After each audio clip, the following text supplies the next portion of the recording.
ஆண்டவர் மச்சருமாகிய இயேசு கிறிஸ்து நாமத்தினால உங்க எல்லாருக்கும் அன்பின் வாழ்த்துக்களை தெரிவித்துக் கொள்கிறேன். இந்த நாள்ல கூட தேவனுடைய பெரிதான கிருபையினால நம்ம எந்த காரியத்தை பார்க்க போறோம் என்றால் கண்டினியூஷன் தான், பாவத்தை குறித்து தான் பார்க்க போறோம். கடைசியாக நம்ம மாஸ்டர்பேஷனை பத்தி நம்ம பார்த்தோம். இப்போ அதுக்கு அடுத்தபடியாக நாவை குறித்து பார்க்க போறோம். ஸோ அநேக கிறிஸ்தவர்களும் சரி, அநேகர் இந்த நாவினால பாவம் செய்கிறார்கள். நாவு மீன்ஸ் நம்மளுடைய உதடுகள்னால நம்ம பாவம் செய்கிறோம். ஸோ அதை குறித்து தான் இன்னைக்கு ஆவியானவர் நம்மளோட கூட இடைபெற போகிறார். ஸோ அதனுடைய ரெஃபரன்ஸ் வசனமாக முதலாவதாக 1 பேதுரு 3ஆம் அதிகாரம் 10ஆம் வசனத்தை நம்ம வாசிக்க போகிறோம்.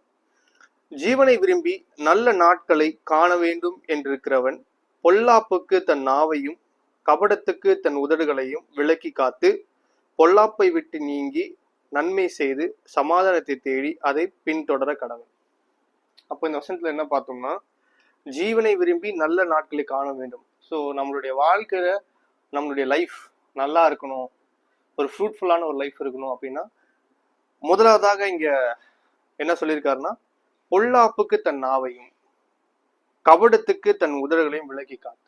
பொல்லாப்புக்கு என்ன, தேவையில்லாத ஆண்டவருக்கு பிரியம் இல்லாத காரியங்கள், பிசாசுக்கு விருப்பமான காரியங்கள். ஆண்டவருக்கு விருப்பம் இல்லாத காரியம், பிசாசுக்கு விருப்பமான காரியத்தையும், கபடு பொய் பேசுகிறது, நம்மளுடைய நாவில இருந்து தீமையான வார்த்தை வர்றது, இந்த மாதிரி காரியத்தை விட்டு நம்முடைய நாவை நம்ம விலக்கி காத்து கொண்டோம்னா நம்முடைய வாழ்க்கை எப்படியா இருக்கும்னா ஒரு ஃப்ரூட்ஃபுல்லான ஒரு லைஃபா இருக்கும். ஸோ ஏன் இந்த நாவு ஒரு முக்கியமான ஒரு விஷயம் நம்மளுடைய வாழ்க்கையில பங்கு வைக்குதுன்னா, நம்மளுடைய நாவு எல்லா இடத்துலையுமே அதிகமா பயன்படுத்தும். எங்க போனாலுமே நம்ம நாவு தான் என்ன பண்ணும் போது அதிகமா பயன்படும். இப்போ சில நேரத்துல கூட நமக்கு தெரியாதவங்க கிட்ட கூட நம்மளால ஈஸியா மிங்கிள் ஆகிறதுக்கு முக்கியமான காரியம் நம்மளுடைய நாவு. நம்ம ஈஸியா அவங்க கிட்ட பேசி அவங்களோட மிங்கிள் ஆயிரும். அப்போ இந்த நாவு ஏன் அவ்வளவு இம்பார்ட்டண்டா இருக்கு அப்படின்னு பாத்தீங்கன்னா, நம்முடைய நாவுனால நம்முடைய சரீரத்தையே அக்கினிக்குள்ள தள்ளுறதுக்கு அதிகமான சான்சஸ் இருக்கு. ஸோ நம்ம நாவை நம்ம காக்காம விட்டுட்டோம்னா நம்ம முழு சரீரமே அக்கினிக்குள்ள போறதுக்கு அநேக வாய்ப்புகள் இருக்கு. அதனாலதான் பைபிள்ல நாவை குறிச்சு ஆண்டவர் அதிகமா பேசியிருப்பாரு. நிறைய பைபிள்ல ரெஃபரன்ஸ் வசனங்கள் இருக்கு. நம்ம அவ்வளோத்தையுமே கான்சென்ட்ரேட் பண்ண போறத சில காரியத்தை மட்டும் தான் நம்ம பார்க்க போறோம். ஏன்னா ஏன் இந்த நாவு அவ்வளவு முக்கியமா இருக்கு, நம்ம நாவு காத்து கொண்டோம்னா நம்மளுடைய வாழ்க்கை எப்படியா இருக்க போகுது அப்படின்றதான் நம்ம இன்னைக்கு பார்க்க போறோம். அடுத்தபடியாக நம்ம ஒரு வசனத்தை பார்க்க போறோம். கொலோசியர் 4ஆம் அதிகாரம் 6ஆம் வசனம். அவனவனுக்கு இன்னினபடி உத்தரவு சொல்ல வேண்டும் என்று நீங்கள் அறியும்படிக்கு உங்கள் வசனம் எப்பொழுதும் கிருபை பொருந்தியதாயும் உப்பால் சாரமேறினதாயும் இருப்பதாக. அவனவனுக்கு இன்னினபடி உத்தரவு சொல்ல வேண்டும் என்று நீங்கள் அறியும்படிக்கு உங்கள் வசனம் எப்பொழுதும் கிருபை பொருந்ததாயும் உப்பால் சாரமேறினதாயும் இருப்பதாக.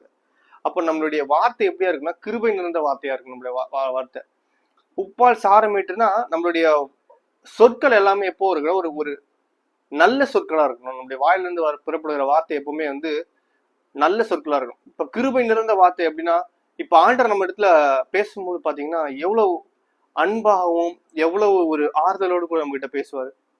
இப்ப நம்ம துக்கமாயிட்டு நம்ம கஷ்டப்பட்டுட்டு நம்ம சோர்ந்து போய் ஆண்டுகிட்ட பேசும்போது ஆண்டவர் நம்ம தேற்ற விதமா பேசுவார்.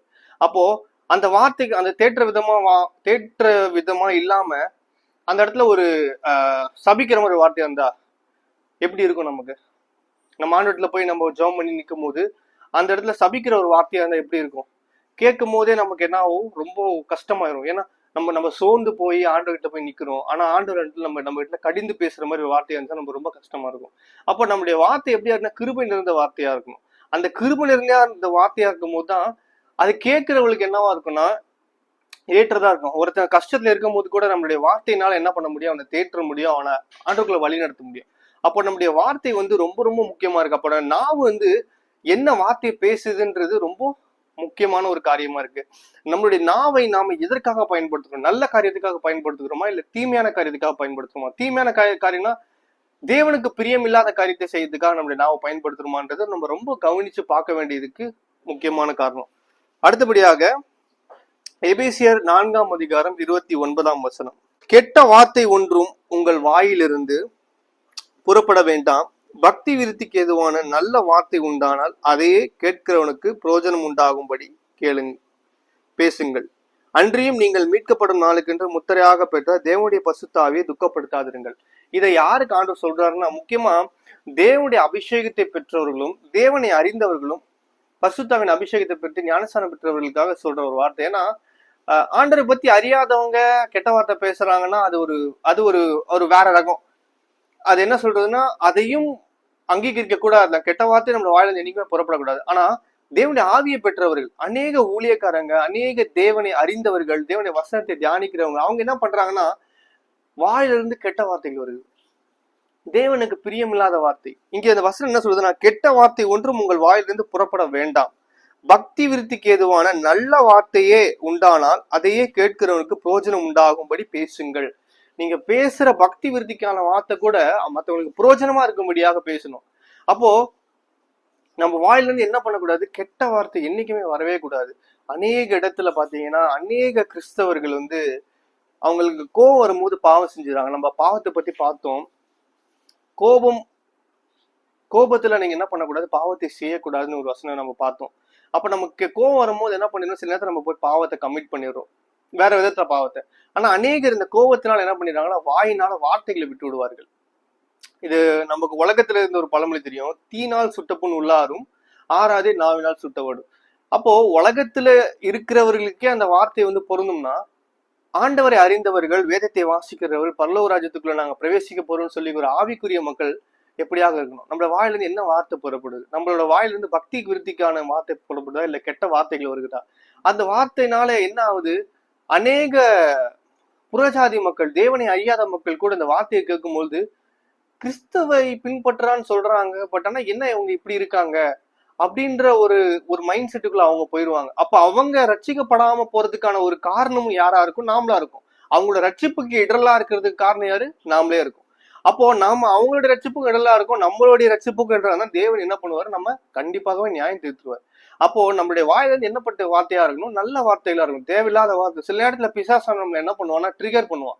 சில நேரத்துல ஏன் பிசாசை நம்ம ட்ரிகர் பண்ணா, நம்ம நல்லா பார்த்திருக்கோம், பாவம் என்ன படியும் வாசப்பிள்ளையே படுத்துட்டு இருக்கோம், பிசாசானவன் கர்ஜிக்கிற சிங்கம் போல் எவனை விழுங்கலாமோ என்று வகை தேடி சுற்றி கொண்டிருக்கான். அப்போ அவனுக்கு சான்ஸ் தேவை.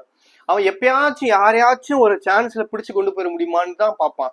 நம்ம நல்லாவே பார்ப்போம், ஆண்டவராகிய இயேசு கிறிஸ்துவே 40 நாள் வனாந்தரத்துல விடப்பட்ட பொழுது பிசாசானால் சோதிக்கப்பட்டாருன்னு போட்டிருக்கு. அப்ப அவர் ஒரு உலகத்துல நம்மள போல ஒரு மனுஷனா வரும் பொழுது மாமிசத்துல அவருக்கும் பலவீனங்களா இருந்தது. அந்த பலவீனத்துல நேரத்துல கூட ஆண்டவர் என்ன பண்ணாரு, எந்த ஒரு இடத்துலயுமே ஒரு சூழ்நிலை கூட அவர் என்ன பண்ணல, பாவத்தை செய்யவே இல்லை. அவர் தன்னுடைய பரிசுத்தத்தை காத்து கொண்டார். அப்ப அதே போலதான் அவருடைய பிள்ளைகளா இருக்க நாமும் செய்யணும். அநேக நேரத்துல நம்மள ஒரு சிச்சுவேஷனுக்குள்ள பிசாசனம் தள்ளுவான். அந்த சிச்சுவேஷன் எப்படியா இருக்குன்னா, நம்முடைய நாவுனால ட்ரிகர் பண்றதுக்கான ஒரு பாயிண்டா இருக்கும். அந்த இடத்துல அவன் என்ன எதிர்பார்ப்பான்னா, ஆண்டவர்கிட்ட போய் சொல்லி தருவான், ஆண்டவரே இங்க பாருங்க, உங்களுடைய பிள்ளை நீங்க சொல்றீங்க பாத்தீங்களா, ஆண்டோடைய வாசனத்தை பத்தி பேசுறான், ஆண்டோடைய காரியத்தா பேசுறான், பாடுறான், எல்லாம் பண்றான், இவன் இந்த ஒரு சிச்சுவேஷனுக்கு கொண்டு போனா இவன் என்ன பண்ணுவான்னு பாக்குறீங்களான்னு சொல்லி அவன் யோபுவை போய் டெஸ்ட் பண்ண மாதிரி டெஸ்ட் பண்ண வருவான். அப்போ ஒரு சின்ன விஷயம் தான் இருக்கும், அது ஒரு பெரிய விஷயமா கூட இருக்காது. தேவன் யோபுவை சோதிக்கும் போது கூட பாத்தீங்கன்னா, அவன் தேவனை தூஷித்து ஜீவனை விட்டு விடுன்னு அவன் மனைவி சொன்ன போது கூட தன்னுடைய உத்தமத்துல அவன் என்ன பண்ணா, தன்னை காத்து கொண்டான். அப்படிப்பட்ட ஒரு சூழ்நிலை கூட யோபு என்ன பண்ணானா, தன்னுடைய உத்தமத்துல இருந்தான். எந்த ஒரு சூழ்நிலையில கூட தன்னுடைய நாவினால அவன் தேவனை தூஷணம் பண்ணவே இல்லை.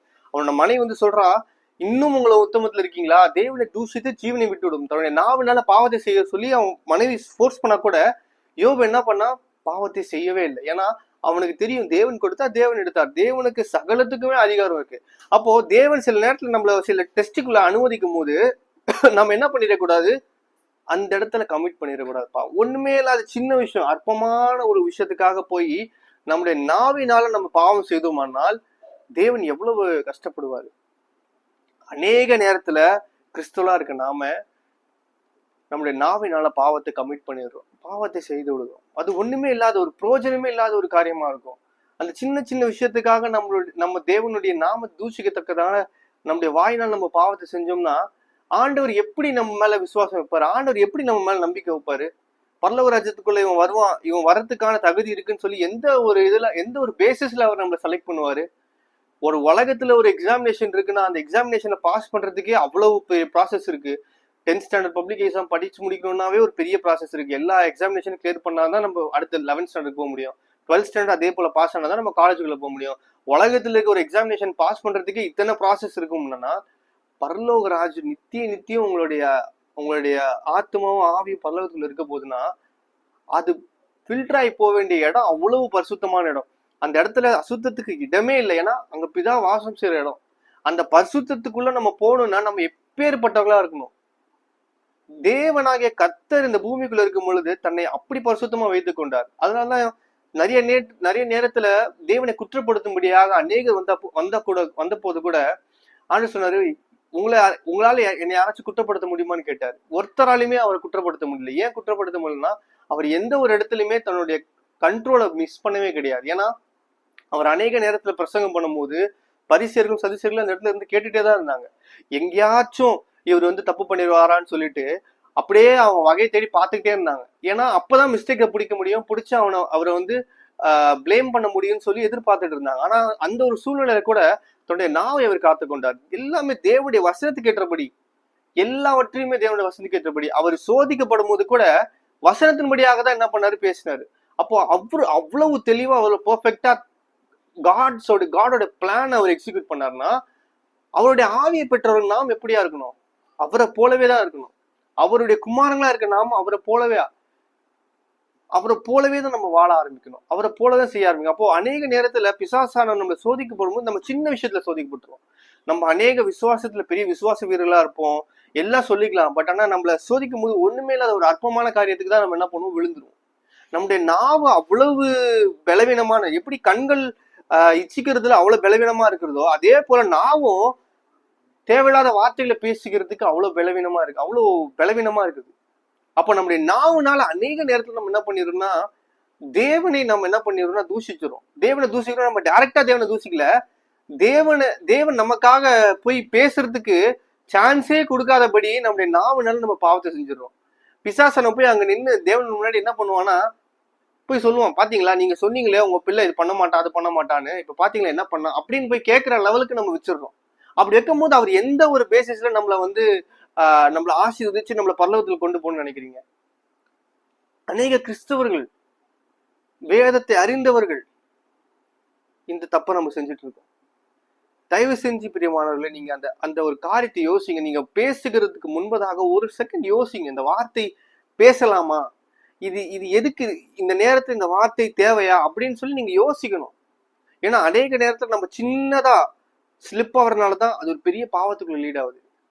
இங்க தாவீது சின்னதா ஒரு ஸ்லிப் ஆனா, கண்களால ஸ்லிப் ஆனா விபச்சாரத்துக்குள்ள வரணும். அதே போல நம்ம நாவுனால அநேக நேரத்துல ஸ்லிப் ஆயிடுறோம். சின்ன ஒரு வார்த்தை தான், அந்த வார்த்தை அப்படியே நம்மளுடைய பரிசுத்தத்தை டோட்டலா அப்படியே அடிச்சு தூக்கி போடுது. இவன் பரிசுத்தமானவன், இவன் ஆவிக்குரியவன் சொல்றதுக்கு எங்கேயுமே இடம் கொடுக்காத அளவுக்கு போய்கொண்டிருக்க அநேக ஊழியர்கள் இந்த மாதிரி போயிட்டு இருக்காங்க. அநேக கிறிஸ்தவர்கள் போய்கொண்டிருக்கிறாங்க. தேவனுடைய சத்தியத்தை அறிந்தவர்கள் இப்படி போய்கொண்டிருக்காங்க. அப்போ நம்ம தெளிவா புரிஞ்சுக்கணும் மக்களே, நம்மளுடைய வாயிலிருந்து பக்தி விருத்திக்கு ஏதுவான நல்ல வார்த்தைகளே வரணுமே தவிர கெட்ட வார்த்தை ஒண்ணுமே வரக்கூடாது. கெட்ட வார்த்தைனா நீங்க பேசுற வார்த்தையெல்லாம் அசுத்தமான வார்த்தைகள்லாம் இல்ல, தேவனுக்கு பிரியமில்லாத வார்த்தை எல்லாமே கெட்ட வார்த்தை தான். தேவனை மகிமைப்படுத்தாத வார்த்தை எல்லாமே கெட்ட வார்த்தை தான். அப்போ நீங்க இதை பண்ணும்போது என்ன ஆகுதுன்னா, மீட்கப்படும் நாளுக்கென்று கொடுக்கப்பட்ட பரிசுத்த ஆவியை நீங்க என்ன பண்றீங்க, துக்கப்படுத்துறீங்க. உங்களுக்குள்ள வாசமா இருக்க பரிசுத்த ஆவியை நீங்க என்ன பண்றீங்க, துக்கப்படுத்திட்டு இருக்கீங்க. அவர் உங்க கூட இருந்து உங்களுக்காக பரிந்து பேசிட்டு இருக்கும் போது நீங்க ஒரே செகண்ட்ல அவருடைய கட்டளையும் அவரோட லாவையும் உங்களோட வாயினால பிரேக் பண்ணிடுறீங்க. நீங்க பிரேக் பண்ணும்போது என்ன ஆகும், எங்க போய் உங்களுக்காக ஆவியானவர் போய் பரிந்து பேசுவாரு? ஒண்ணுமே பேச மாட்டாரு அவர் உங்களுக்காக. அவங்களோட விலகி போயிடுவார். நீங்க என்னைக்கு பாவம் செய்றீங்களோ அன்னைக்கு உங்களோட அவருக்கு தூரமாயிருவார். அதான் பரிசுத்த ஆவியானவர். அசுத்தத்துக்கு அவருக்கும் இடமே கிடையாது. ஆனா பிரியமானவர்களே, நீங்க என்ன பேசுறீங்க அப்படின்றத தயவு செஞ்சு கவனிச்சு பேச வேண்டுமா இருக்கு. அடுத்தது நீதிமொழிகள் 10ஆம் அதிகாரம் 19ஆம் வசனம். நீதிமொழிகள் அநேக காரியங்களை குறித்து, நாவை குறித்து ஆண்டவர் நிறைய பேசியிருப்பாரு. சொற்களில் மிகுதியில் பாவம் இல்லாமற் போகாது, தன் உதடுகளை அடக்குகிறவன் புத்திமான். சொற்களில் மிகுதியில் பாவம் இல்லாமல் போகாது, தன் உதடுகளை அடக்குகிறவனோ புத்திமான். அப்போ இங்க என்ன சொல்லியிருக்காருன்னா, ரொம்ப நேரம் பேசாதீங்கப்பா, எந்த ஒரு காரியத்தையுமே ரொம்ப பேசாதீங்க. நீங்க ரொம்ப பேசுறதுனால பாவம் தான் செய்ய போறீங்க அந்த வார்த்தையினால. இங்க அதான் வசனம் போட்டிருக்கு, சொற்களில் மிகுதியில் பாவம் இல்லாமல் போகாது, தன் உதடுகளை அடக்கிறவனோ புத்திமான். அப்போ ஒரு கான்வர்சேஷன் நீங்க ஸ்டார்ட் பண்றீங்கன்னா தேவையானதை மட்டும் பேசிவிட்டு அந்த இடத்துல நீங்க அமைதியா இருக்கிறது நல்லது. இல்லைன்னா அந்த இடத்த விட்டு நீங்க மூவ் ஆயிடுறது நல்லது. நீங்க ஒரு விஷயத்த போட்டு மெல்ல மெல்ல சூ பண்ண உங்களுடைய வாயிலிருந்து வார்த்தைகள் என்ன பண்ணுவான், பிசாசு வெளியே கொண்டு வந்து இருப்பான். நீங்க நல்லா பாருங்களேன், அநேக ஊழியர்கள் பாத்தீங்கன்னா ரொம்ப பரிசுத்தமா இருக்க ஊழியர்கள்லாம் அவ்வளவு அதிகமான வார்த்தைகளை பேசவே மாட்டாங்க. நீங்க கேக்குறீங்களா, அப்படியே சொல்லுங்க பிரதர் அப்படின்னு சொல்லிட்டு அவங்க அடுத்து ஜெபம் தான் பண்ணுவாங்க. தேவையில்லாத வார்த்தைகளை விட மாட்டாங்க. ஏன்னா ரொம்ப முக்கியமான விஷயம், மல்கியா புஸ்தகம் 3ஆம் அதிகாரம் 16ஆம் வசனம். ஏன் இந்த காரியம் ரொம்ப முக்கியம் அப்படின்னா, இந்த வசனத்தை நான் வாசிக்கும் போதுதான் தெரிய வந்தது ஏன் நம்மளுடைய நாவு ரொம்ப நம்ம தேவையில்லாத வார்த்தையில ஏன் பேசக்கூடாது அப்படின்றதுக்காக. 3ஆம் அதிகாரம் 16ஆம் வசனம், அப்பொழுது கர்த்தருக்கு பயந்தவர்கள் ஒருவரோடு ஒருவர் பேசிக்கொள்வார்கள், கர்த்தர் கவனித்து கேட்பார். கர்த்தருக்கு பயந்தவர்களுக்காகவும் அவருடைய நாமத்தை தியானிக்கிறவர்களுக்காகவும் ஞாபக புஸ்தகம் ஒன்று அவருக்கு முன்பாக எழுதப்பட்டிருக்கிறது. இப்ப என்னன்னா, கர்த்தருக்கு பயந்தவர்கள் பேசுவதை கர்த்தர் கவனித்து கேட்பார். கேட்பாருன்னு சொல்லப்பா, கவனித்து கேட்பார். கவனித்து கேட்பார்னா யாருன்னா, கர்த்தருக்கு பயந்தவர்கள் யாரு? ஆண்டவராக இயேசு கிறிஸ்துவை பத்தி அறிந்தவர்கள், ஞானஸ்தானம் பெற்றவர்கள், அபிஷேகம் பெற்றவர்கள், தேவனை அறிந்தவர்கள், கிறிஸ்துவை அறிந்தவர்கள் எல்லாருமே கர்த்தருடையவர்கள். அப்படி இருக்கும் பொழுது கர்த்தருக்கு பயந்தவர்கள் யாரு கர்த்தருக்கு பயப்படுறாங்கன்னா, தேவனுடைய சித்தத்தை செய்யணும்னு நினைக்கிறாங்களே, தேவனுடைய வார்த்தையை பின்பற்ற நினைக்கிறாங்களே, அந்த கர்த்தருக்கு பயந்தவர்கள் பேசுவதை ஆண்டவர் என்ன பண்ணார், கவனித்து கேட்பார். அது மட்டும் இல்ல, அவர்களுக்காக ஞாபக புஸ்தகம் என்ற ஒரு புஸ்தகம் என்ன பண்ணிருக்கும், வைக்கப்பட்டிருக்கும், அவருக்கு முன்பாக எழுதப்பட்டிருக்கிறது. அது இது இன்னொரு விஷயம் என்னன்னா, ஞாபக புஸ்தகம் எழுதப்பட்டிருக்கு, ஓகே, அவருக்கு முன்பதாக எழுதப்பட்டிருக்கும். அப்ப என்னன்னா, it is right in front of him. He listens very carefully what we speak and it is right in front of him. That is, அவருக்கு முன்பதாகவே வைக்கப்பட்டிருக்கு, வேற எங்கேயும் இல்ல, அவருக்கு முன்பதாக. அப்பனா எவ்வளவு முக்கியமான ஒரு விஷயம். கர்த்தருக்கு பயந்தவர்கள் பேசுகிறதை தேவன் கவனித்து கேட்பார். அப்ப அந்த புஸ்தகத்தை அவருக்கு முன்பதாக வச்சிருக்காருன்னா அவர் எவ்வளவு நோட் பண்ணிட்டு இருக்காருங்க. நீங்க ஆண்டவருடைய நாமத்தை மகிமைப்படுத்துறீங்களோ இல்லையோ, ஆண்டவருடைய நாமத்தை தூஷணம் பண்ணிட்டு இருக்கீங்க. என்ன பேசுறோன்றத நம்ம கவனிச்சு கேட்கறதே கிடையாது. நம்ம யோசிச்சு பேசுறோமா? இல்ல. ஒரு conversation especially among the ladies it happens a lot. ஏன் அநேகர் இந்த காசிப் விஷயத்தை போய் பேசுவாங்க. பேசும்பொழுது அவங்களுடைய வார்த்தை என்னென்ன பேசுறோன்றதே தெரியாது. அவங்க பாட்டு அந்த நேரத்துல அந்த ஒரு சூடுல பேசிட்டே இருப்பாங்க. ஆனா அது எல்லாத்தையும் தேவன் கவனித்து கேட்பார். எல்லாத்தையுமே தேவன் கவனித்து கேட்பார். அது எல்லாத்துக்கும் எழுதிருக்குங்க, ஒரு word by word, inch by inch எழுதிருக்கும். நம்ம பரலோக ராஜ்யத்துக்குள்ள போறதுக்கு முன்பதாக நியாய தீர்ப்புன்னு ஒண்ணு இருக்கும். அந்த நியாய தீர்ப்புல இந்த புஸ்தகம் வெளியே வரும். இந்த புஸ்தகம் வெளியே வரும். அதை பாக்குறீங்களா? இருங்க, வெளிப்படுத்தின விசேஷத்துல இருக்கு. வெளிப்படுத்தின விசேஷம் 20ஆம் அதிகாரத்துல போட்டிருக்கு, 12ஆம் வசனம். மரித்தோராகிய சிறியோரையும் பெரியோரையும் தேவனுக்கு முன்பாக நிற்க கண்டேன். அப்பொழுது புஸ்தகங்கள் திறக்கப்பட்டன. ஜீவ புஸ்தகம் என்னும் வேற ஒரு புஸ்தகமும் திறக்கப்பட்டது. அப்பொழுது அந்த புஸ்தகங்களில் எழுதப்பட்டவர்களின்படியே மரித்தோர் தங்கள் தங்கள் கிரியைகளுக்கு தக்கதாக நியாய தீர்ப்படைந்தார்கள். இங்க போட்டிருக்கு பாத்தீங்கன்னா, தேவனுக்கு முன்பாக திறக்க கண்டேன், அப்பொழுது புஸ்தகங்கள் திறக்கப்பட்டன. புத்தகம்னு சொல்ல, புத்தகங்கள் அப்படின்னா it's plural form. That means so many books are there. அநேக புஸ்தகங்கள் என்ன இருக்கு தேவனுக்கு முன்பதாக. அப்ப எல்லாம் திறக்கப்பட்டது. அப்போ ஆண்டவர் என்னென்ன புஸ்தகம் வச்சிருக்காரோ எல்லாமே திறப்பாரு. திறக்கும் போது எல்லாத்தையுமே என்ன பண்ணுவோம், என்னென்ன நோட் பண்ணிருக்குமோ எல்லாத்தையுமே ஆண்டவர் அங்க என்ன பண்ணுவாரு, பாப்பாரு, நியாய தீர்ப்பு. அப்போ யாருமே தப்பிக்க முடியாது. இந்த உலகத்துல நம்ம பேசுற காரியத்தை எல்லாமே noted. It is like a recording. 24/7 நம்ம பேச எல்லாமே ரெக்கார்ட் ஆகிட்டே இருக்கும். நீங்க அவர்கிட்ட இல்லாத ஸ்டோரேஜா? ஒரு லேப்டாப், ஒரு கம்ப்யூட்டர்லயே நம்ம 1 TB 10 TBன்னு போயிட்டு இருக்கோம். சகலத்தையும் படைத்த தேவன் கிட்ட இருக்காதுங்க ஸ்டோரேஜ். நீங்க நினைச்சிட்டா எல்லாத்தையுமே அவர் ஸ்டோர் பண்ணி வச்சுட்டு இருப்பாரு. நம்ம பேசுற ஒவ்வொரு காரியம், நம்ம பிறந்ததுல இருந்து நம்ம மரிக்கும் தருவாய் வரைக்கும் பேசுற காரியம் எல்லாத்தையுமே தேவன் கவனிச்சுப்பாரு.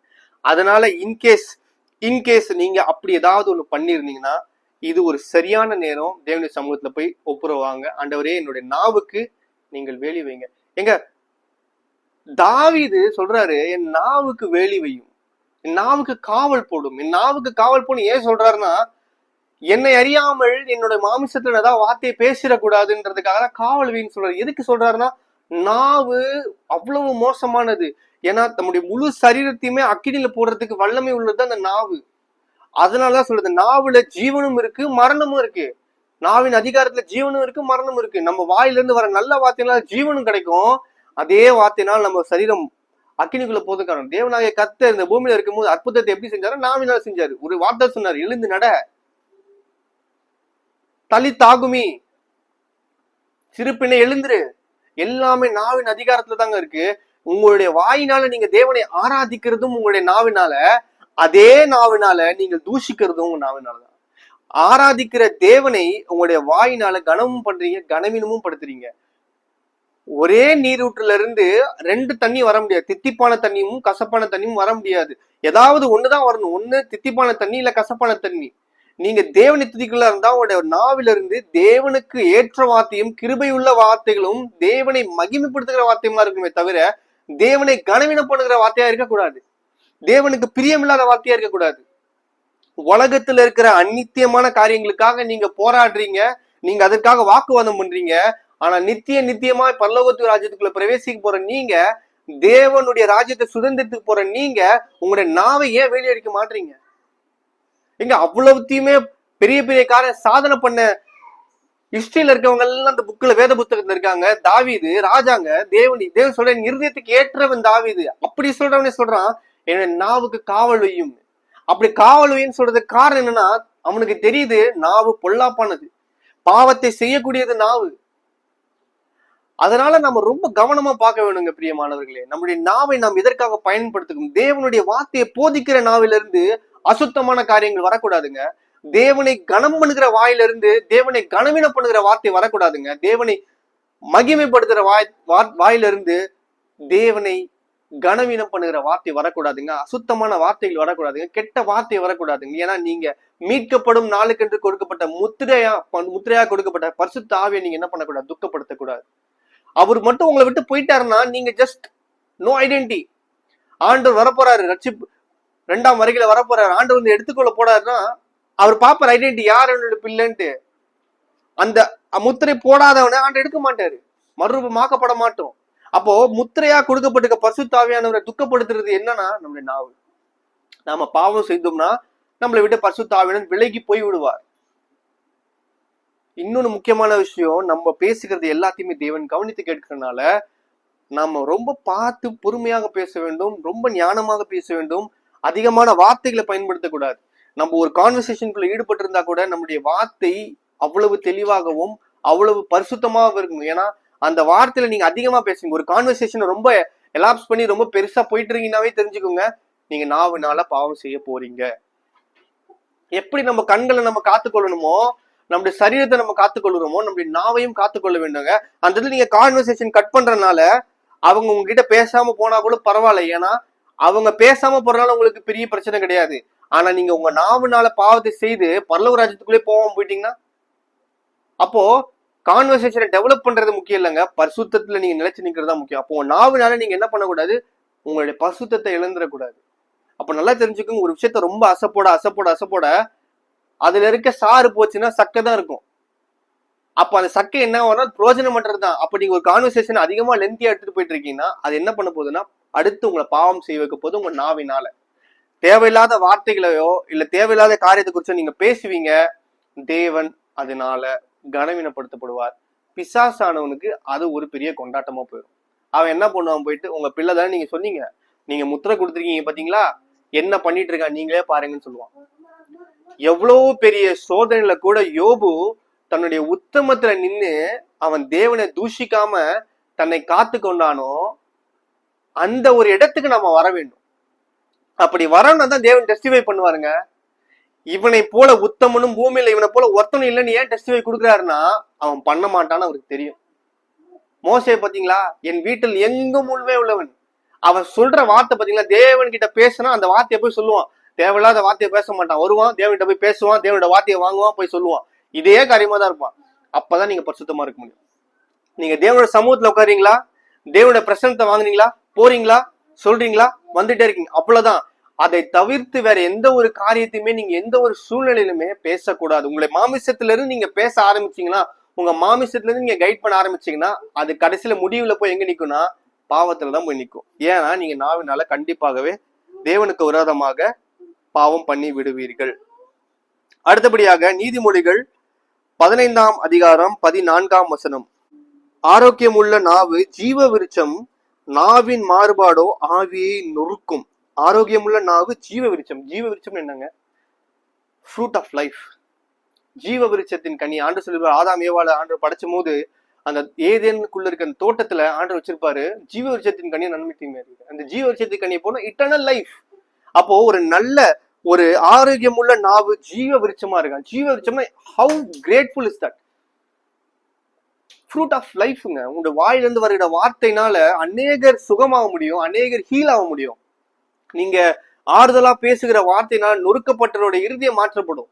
நீங்க ஆறுதலா பேசுகிற வார்த்தையினால சமாதானம் இல்லாதவருடைய வாழ்க்கையில சமாதானம் உண்டாகும்.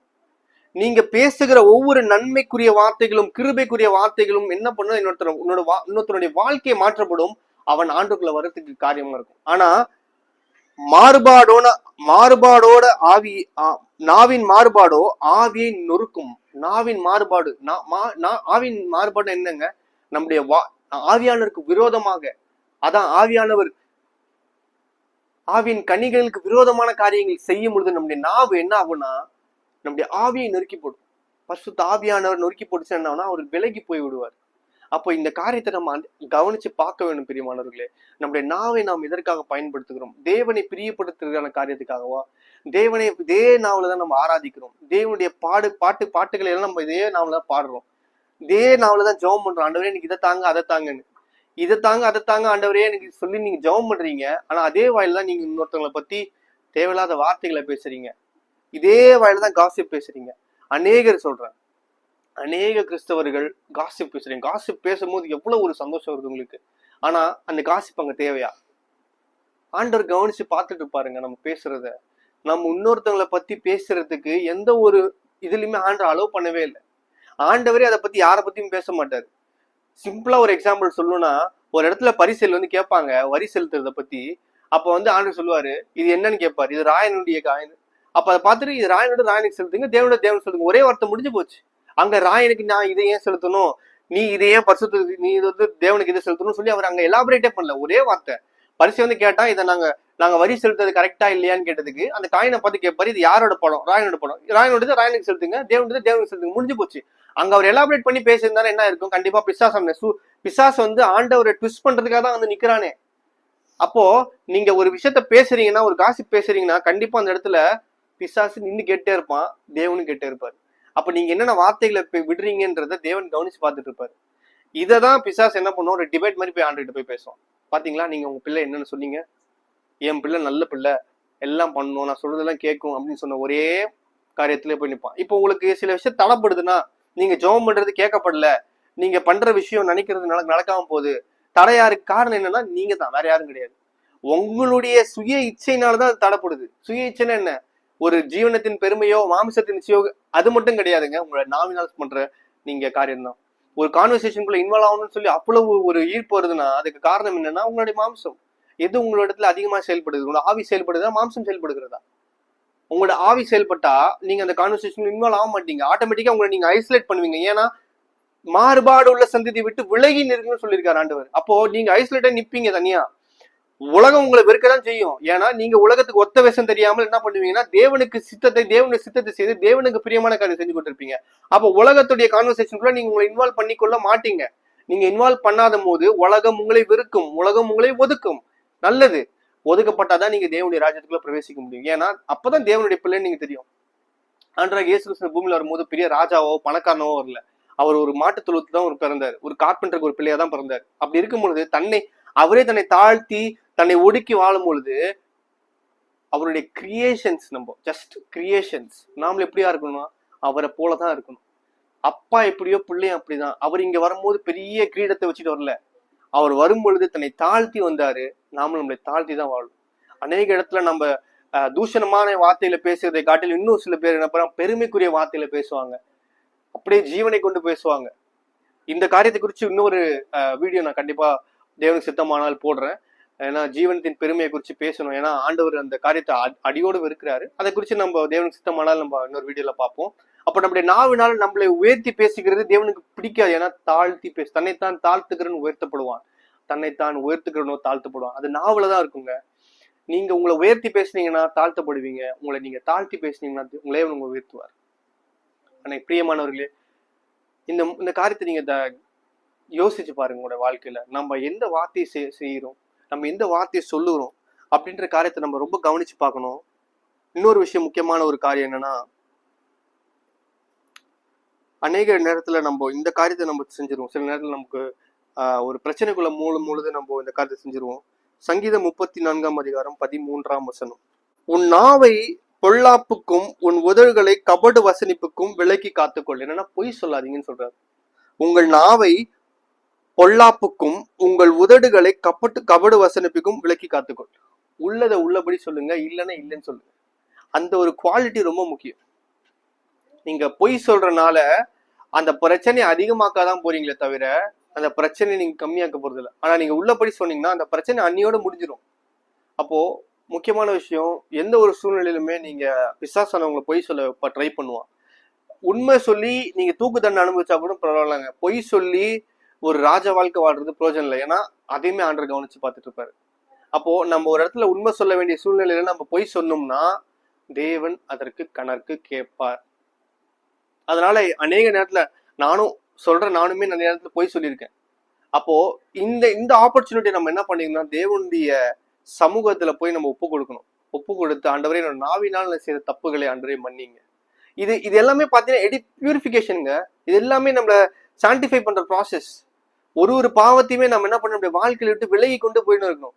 நம்முடைய சரீரத்திற்கு ஒவ்வொரு அவயங்கள் இருக்க பாவங்களையும் நம்ம என்ன பண்ணணும், நீக்கிட்டே வரணும். நீக்கிட்டு வந்தாதான் தேவனுடைய ராஜ்யத்துக்குள்ள போகும்போது அந்த ராஜ்யத்தை சுதந்திரத்துக்கு கொள்ள முடியும். ஏன்னா அசுத்தம் என்னைக்குமே பரலோக ராஜ்யத்தை சுதந்திரத்துக்கு போறதே இல்லை. பரிசுத்தம் மட்டும்தான் பரலோக ராஜ்யத்தை சுதந்திரத்துக்கு கொள்ளும். அதனால நாவுன்ற ஒரு விஷயத்தை குறித்து நம்ம ரொம்ப கவனிச்சு பார்த்து, நம்முடைய வாயிலிருந்து என்ன வார்த்தை வருது, பொய் சொல்லுறோமா, தேவனை மகிமைப்படுத்துற வார்த்தை வருதா, இல்ல தேவனை கனவீனம் பண்ணுகிற வார்த்தை வருதா, தேவையில்லாத காரியத்தை நான் பேசுகிறேன்னா, ஒரு இடத்துல இவ்வளவுதான் நீடட், இவ்வளவுதான் பேசணுன்ற ஒரு இடத்துல நான் அதிகமா பேசுகிறேன்னா, இல்ல தேவையில்லாத சொற்களை எங்க போடுகிறேன்னா, இல்ல தேவையில்லாதவங்களை பத்தி பேசுறேன்னா, இல்ல நான் அந்த இடத்துல காசிப் பண்றேன்னா, அப்படின்றது எல்லாத்தையும் நம்ம ரொம்ப கவனிச்சு பார்க்கணும். மல்கியா 3ஆம் அதிகாரம் 16ஆம் வசனத்தை தயவு செஞ்சு மறந்துட வந்தாலும் வாழ்க்கையில, கர்த்தருக்கு பயந்தவர்கள் பேசுகிறதை தேவன் கவனித்து கேட்பார். அவர்களுக்காக ஞாபக புஸ்தகம் என்ற ஒரு புஸ்தகத்தை வைத்திருப்பார். அது தேவனுக்கு முன்பதாகவே இருக்கும் அந்த புஸ்தகம். அதனால ரொம்ப ஞானத்தோடு கூட உங்களுடைய நாவை பயன்படுத்துங்க. தேவையில்லாத வார்த்தைகளுக்கு உங்களுடைய நாவை ஒப்பு கொடுக்காம உங்களுடைய நாவை நீங்க என்ன பண்ணுங்க, காவல் வைங்க. இந்த ஒரு வசனத்தை மட்டும் சொல்லிட்டு நான் முடிக்கிறேன்.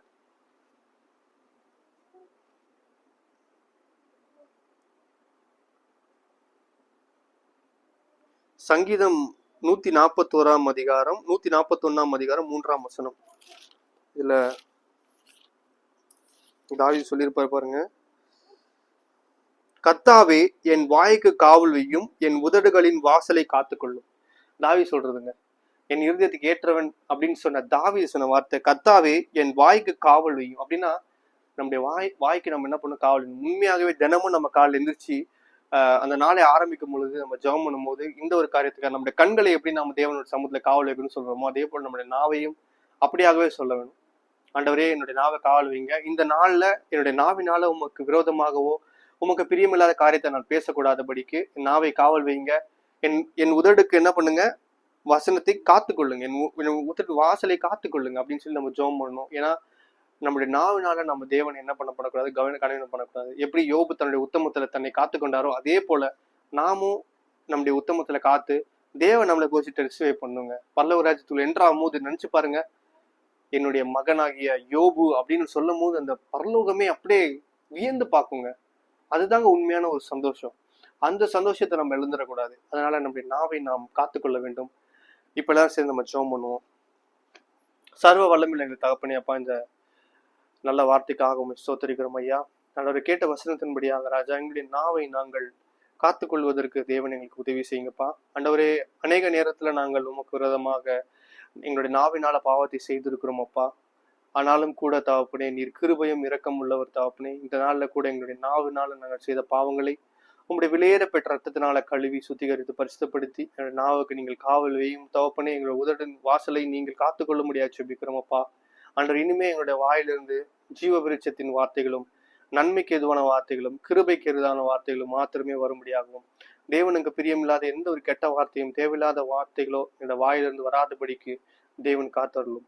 எல்லாவற்றையும் இந்த கரத்தில் ஒப்புக் கொடுக்கிறோம். பொறுப்படுத்திக் கொள்ளுங்க, வழிநடத்துங்க, காத்துக்கொள்ளுங்க. கிறிஸ்து நாமத்தில் ஜெபிக்கிறோம் எங்கள் ஜீவன் நல்ல பிதாவே. ஆமேன். ஆமேன். God bless you.